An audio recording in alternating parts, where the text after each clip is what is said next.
Students, welcome again. Ranjana Srivastav here. I am your science teacher from Ikra Primary English Medium School branch. Now I am going to start again the same chapter number 9, which is part 2 of this chapter.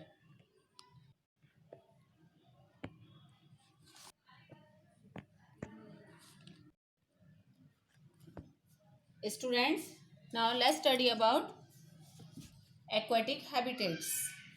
Aquatic region, we have already talked about how fishes need to have a kind of streamlined body, but beside fishes, let's talk about octopus, squids. So these are seen in a very deep areas. So when they are seen in a very deep area, they do not have a streamlined body, but when it is required to swim in water, they convert their body on their, or they basically move their body in a kind of streamlined fashion, and they also use gills for the purpose of respiration. So most of the aquatic animals which are basically fishes, as you will see in the higher classes in on your animal kingdom, you would understand the gills in a pre-required for respiration. However, dolphin, whales, which are classified as the mammals, have a lungs for respiration. So what happens is they come on to the surface of the water. They use their lungs from the nostrils. You have the water exchange of air that take place, and again they can stay very deep inside the water for very long duration despite coming on the surface of the water. So those are the kind of adaptation that are seen for the dolphins and the fishes. Now coming on the ponds and the lakes. In the pond and the lakes, you would see plants growing. For example, lotus, you would have hollow stem. That seen in the hollow stem helps to keep it over to the surface, and it's basically makes the plant weight light. Most of the leaves and the flowers are seen floating on the surface. Some of the plants are even submerged. Those plants which are submerged have a light flight stand against flow of water. They have a thin and spiky leaves and that are seen.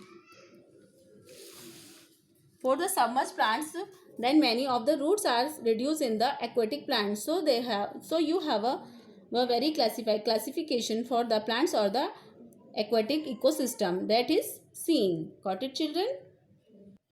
Now next, characteristics of organisms.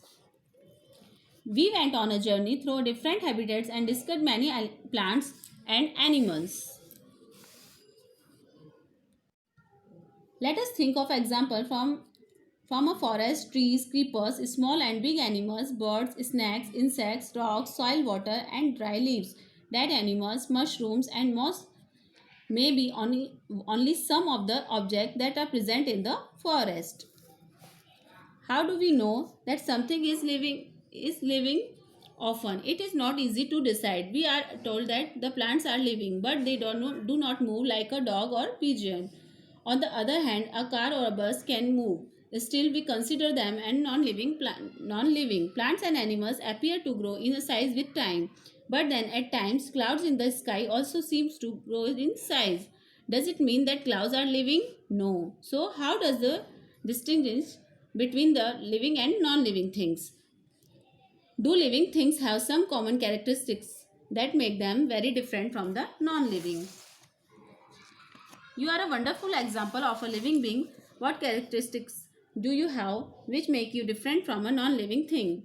List a few of these characteristics in your notebook. Look at your list and mark those characteristics that you have listed, which may also be found in animals or plants. Some of these characteristics are perhaps common to all living things. Understood? Now next, students, do all organisms need food? Now, as we said, when we talked about living organisms, there are some of basic prerequisites for a living organisms. So living organisms must have food to survive. It required food as a source of energy to survive. This growth is again prerequisite. Young ones growth or it an adult. It respires. The purpose of the respiration takes place when they talking oxygen and exhale out carbon dioxide. Okay, students, where they taking oxygen and exhale out carbon dioxide. Okay, understood? Now next, do all organisms show growths? You must have grown taller during these years. You may not realize it, but you are growing all the time, and in few more years you will become an adult. Young ones of animals also grow into adults. You would surely have noticed pups grow into adults. A chick hatched from an egg grows into a hen or a cock. Plants also grow. Look around you and see a few plants of a particular type. Some are very small and young, and some are bigger. They may all be in different stages of growth. Look at the plants after a few days and weeks. You may find that some of them have grown in size. Growth seems to be common to all living things. Okay, children? Now next, do all organisms respire? When we inhale, the air moves from outside to the inside of our body. When we breath out, the air moves from inside our body to outside. Breathing is a part of a process called respiration. And respiration, some of the oxygen of the air we breathe in is used by the body. The breath out carbon dioxide produced in this process.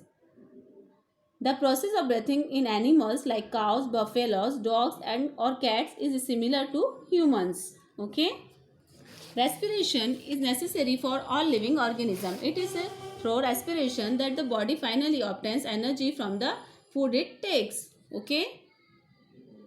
Some animals may have different mechanisms for the exchange of gases, which is a part of the respiration process. Got it, children? Now next,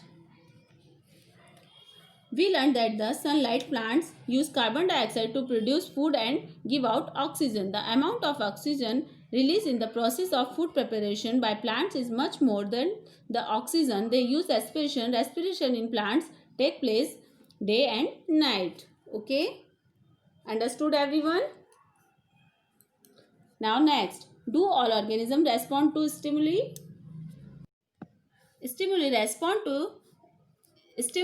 is respond to stimuli. So touch me not us is one of the major plant where you can have very good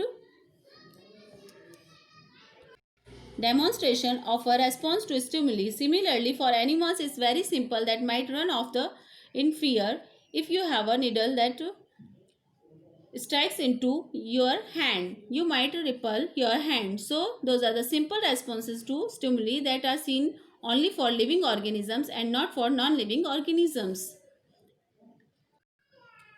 Now next, living organisms and excretion. Students, excretion, getting rid of the waste. Then you have reproduction, bringing up new ones, and so it could be by method of pollination and dispersal of seeds, or as young ones, or by eggs. Then you have movements.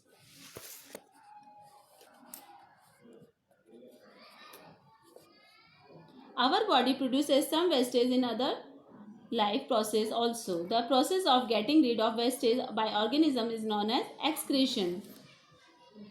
Do plants also excrete? They do, but not as seen in animals. The mechanisms of plants are a little different. Some plants find it possible to store the waste products within their parts in a way that do not harm the plant as a whole. Some plants remove waste products as a secretions. Excretion is other characteristics common to all organisms. Now next, do all organisms reproduce their own kind? Animals reproduce their own kind. The mode of reproduction may be different in different animals. Some animals produce their young ones through eggs. Some animals give birth to their young ones. Plants also reproduce like animals. Plants also differ in their mode of reproduction. Many plants reproduce through seeds. Plants produce seeds which can germinate and grow into new plants.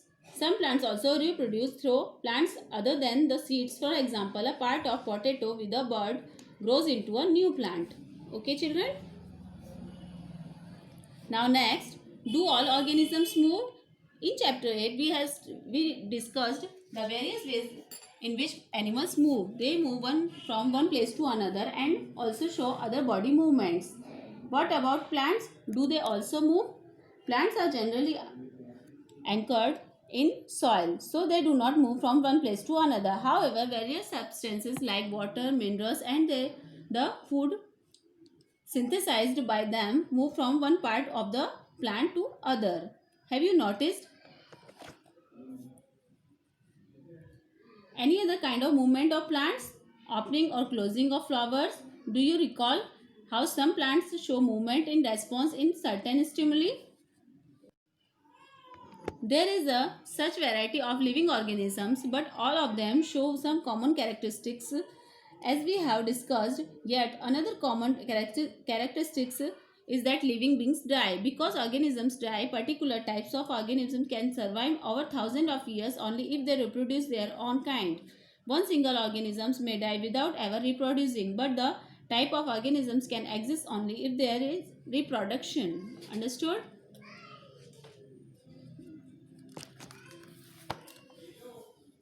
We see that all living things seem to have some common characteristics.